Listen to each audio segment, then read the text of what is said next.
Call me hair dye bought by anybody over the age of 30, cause I'm going to my roots, baby. Playing casually powerful commander on my baby boy allowance is one of my favorite things to do, outside of smoke my Marlboros with a grizzled stare and ponder life's largest quandaries. With the greatly increased output of cards and how busy and fucking rad you guys all are, you know, it's up to a lonely beatnik like me to search through Magic cards 24/7, while listening to 2-hour-long lore videos for random games I've never played, and develop hyperfixations on them. So, you know, appreciate that. Let's just get into this. If you need some powerful casual cards for under 50 cents, here we be. Ancient Stone Idol is surprisingly not a Stone Temple's Pilot cover band, but instead, it's a 10-drop 12/12 artifact creature with trample and flash that cost 1 less for each attacking creature. When Ancient Stone Idol dies, create a 6/12 construct token with trample. This thing's a unit. Being a sandbag to creature decks trying to swing at you, is you can just drop it extremely cheap if they're going wide, block the biggest attacker, you have a huge body on board.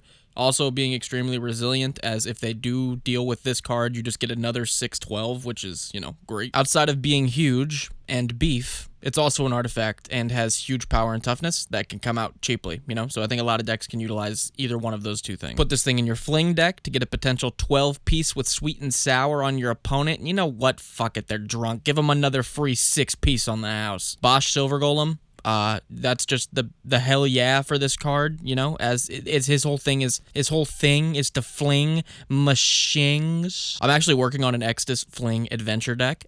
Yeah, I'm pretty cool, which this might go in. I mean, who am I kidding? It's definitely going in. In an attempt to recommend more cards outside of my strategic comfort zone, I'd like to show more cards I don't normally run. This isn't one of those cards. Grenzo goes hard, and I love running it. A 2-red 2/2. Whenever a creature we control deals combat damage to a player, choose one, either go to creature that player controls, or exile the top card of that player's library. Until the end of your turn, you may play that card. This is for each creature that dealt damage, so throw this in a token deck, for sure, and we can goad an entire board, or just impulse draw a huge chunk out of the opponent's deck and play even more gas, even if your strategy is as open-ended as deal damage to the opponent with creatures. This is good.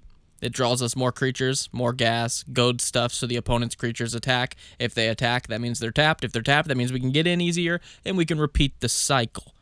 A real son of a bitch. Put this in your Krenko or token decks for sure. Maybe in your extra combat deck to maximize triggers. I don't know. This 2-drop. 𝗣𝗩𝗪 Wolf Run is an old school classic that I honestly don't feel has gotten any less powerful. This land taps for a waste, or we can pay X, a red and a green to tap it.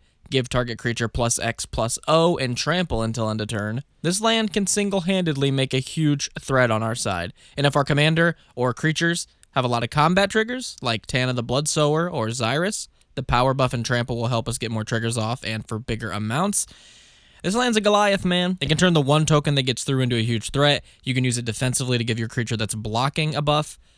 Use it in a Voltron deck to one-shot your opponents. You can use it on your opponent's creatures for politics. What is that, 4 or 5 different uses in this land? It's really good. This thing rocks, rolls, fucks, gets home in time to put the bread on the table, and then write another chart topper, you know? It's the whole pack. Lobelia Sackville Baggins easily has my vote for the most undervalued card of the last year. The fact this isn't played much and is under 50 cents is concerning. For 2 and a black, we get a 2/3 flash menace. When she enters, exile target creature card from an opponent's graveyard that was put there from the battlefield this turn, then create X treasure tokens, where X is the exiled card's power. This thing's the definition of small but mighty, man, even if you exile something with 2 power. We spend 3 mana. Think about this. Even if you're just exiling something with 2 power, that's like a very small creature. We spend 3 mana, instant speed, for 2 power, menace, 2 treasures, and graveyard hate. And that's just if we're hitting something with 2 power. This is Commander. We're here to play the grandest of the grand. We will get more than 2 pieces of treasure. I will tell you that. You can also chain it with Sun Titan, blink it to maximize value. I will definitely be putting this in my Exodus list, honestly, as I can sacrifice her to just reuse her. Use the mana to play more instants and sorceries to get back more creatures, including Lobelia, repeat. It's pretty good. And her name's just fun to say. Lobelia Sack Baggins. Lobelia Sackville Baggins. Want some newer shit? You seen all this old stuff before? Is Lord of the Rings too old for you? Fine. Savvy Trader. Here's a shiny new toy that we can purchase with shiny new round change. For 3 and a green, we get a 3/3 human. When it enters the battlefield, exile target permanent card from your graveyard. You may play that card for as long as it remains exiled. Spells you cast from anywhere but your hand cost 1 less to cast. Yeah, so for 1 more mana than Eternal Witness, which people still run all the time, you, 1, still get to return something, albeit a permanent, but still, how often are we getting permanents with Eternal Witness? I'd say pretty often. More so, it makes spells we cast from anywhere other than our hand cost 1 less. So that permanent we get back costs 1 less to cast because we're casting it from exile.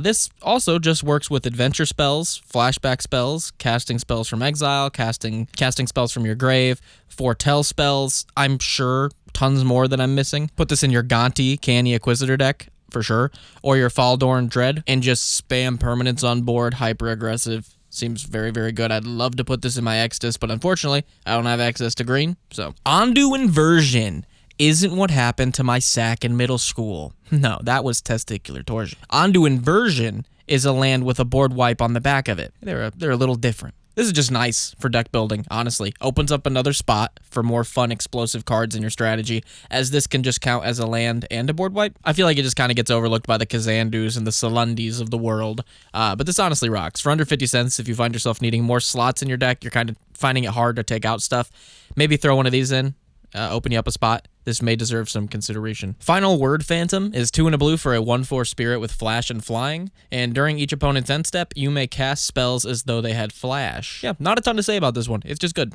A solid blocker, lets us play flash speed, albeit only at the end step, but still being able to keep open mana for spot removals, counter spells, and then if you don't end up needing those spot removals and counter spells, you can just spam out all your stuff that you don't want to play during your turn, open up a bunch of mana during your turn to play more stuff. Great tempo card. This thing's just cool. It seems like it screams Simic to me. Put this in your Simic decks. Get ready to say during your end step, I'm going to cast a lot, which should be fun.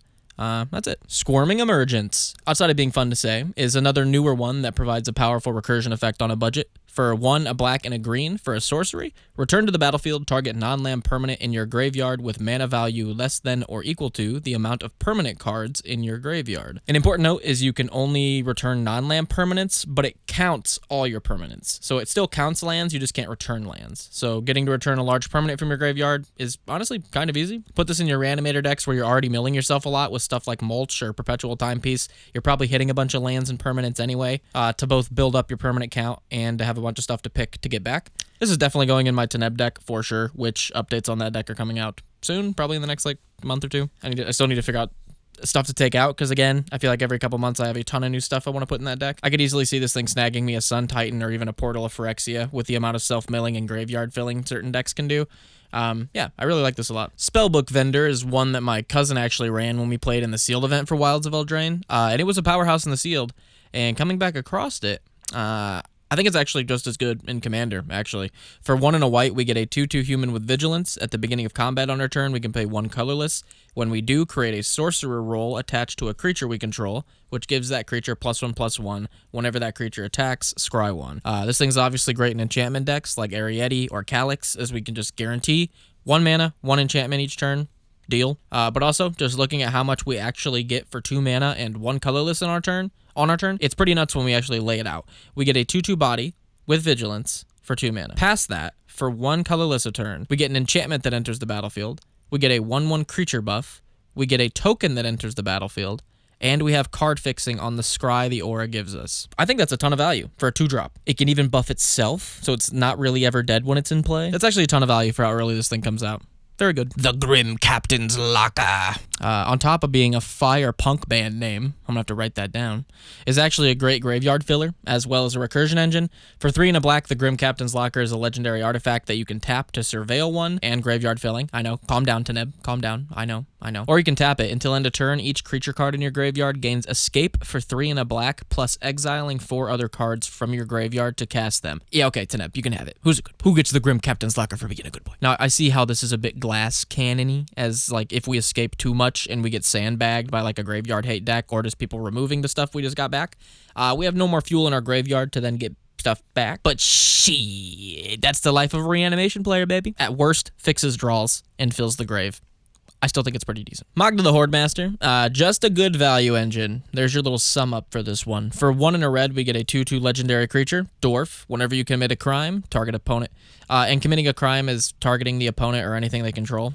Create a treasure token. This can only trigger once a turn. Sacrifice 3 treasure tokens. Create a 4/4 red Scorpion Dragon token with flying and haste. activate only as a sorcery. This thing reads a little underwhelming, as it has so many limiters on it. You can only do it once a turn, only activate at sorcery speed. But these effects are notably strong, especially if you're able to commit crimes during each turn. Averaging 4 treasures every rotation for a 2-drop. That's really not bad at all. So, decks based around pingers like Cunning Spark Mage or tap-on-tap cards like 𝗣𝗪𝗪𝗪𝗪 are all really good because they guarantee easy crimes that you can commit to secure those treasure tokens to either use to play late-game spells or start making Scorpion Dragons on your turn. Whatever one sounds cooler. This is definitely going in my Rashmi and Ragavan deck for sure. Pick an opponent, steal a card off top, make a treasure from Magda, make a treasure from Rashmi. Very good. I swear the Junction gave my Rashmi deck tons of good stuff. Definitely a set you should look through. Thunder Junction, ton of strong stuff. So to finish things off, I guess Deadbridge Chant is 50 cents now? For a black and a green for an enchantment, when it enters the battlefield, mill 10 cards. At the beginning of your upkeep, choose a card at random in your graveyard. If it's a creature card, boom, smack it into play. If it's not, put it into your hand. Listen, I get it. You CEDH players and you aggro players aren't making it to turn 6.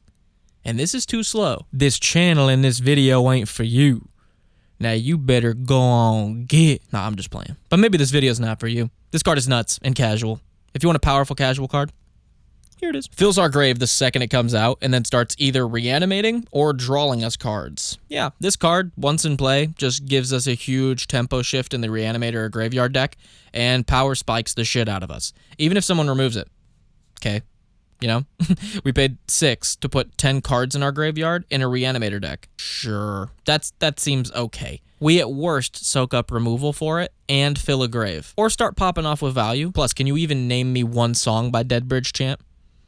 Oh wait, so psyched this is below 50 cents. Again, pick these up. Hopefully you guys enjoyed the video. I'm trying to get back to my roots a little bit, make some more budget content, some more list content, because I haven't been digging as much lately, so I'm trying to dig a little more, and upon doing that, we've come across a lot more cool cards that I'd like to show you guys. So here you go, here's a list, there it is. A few more videos in the works down the pipeline, so get ready for those coming up. It's gonna be cool, it's gonna be exciting. Stick around with the channel. Discord, Patreon, all that stuff's down in the description if you want to support the channel. It's greatly appreciated. Trying to hit 10K by the end of the year, so if you want to hit that subscribe button, that'd be great, be fantastic. If you want to tell a bunch of your friends, hey, there's this guy that we can sit around and make fun of on YouTube, subscribe to him. Oh, dude, that'd be the best. Anyway, hope you have a good day. Much love, and go play some magic. Perfect. In response, run 100 up. You think I'm mulligan a pub, you ain't one of us. Where's it at? Where's it at? Ain't noticing it, I'm right here. Boom big, I'm noticing it. My pedal to the metal like build it. My pedal float shit like I killed it. Real shit, let this little nerd get a word in real quick.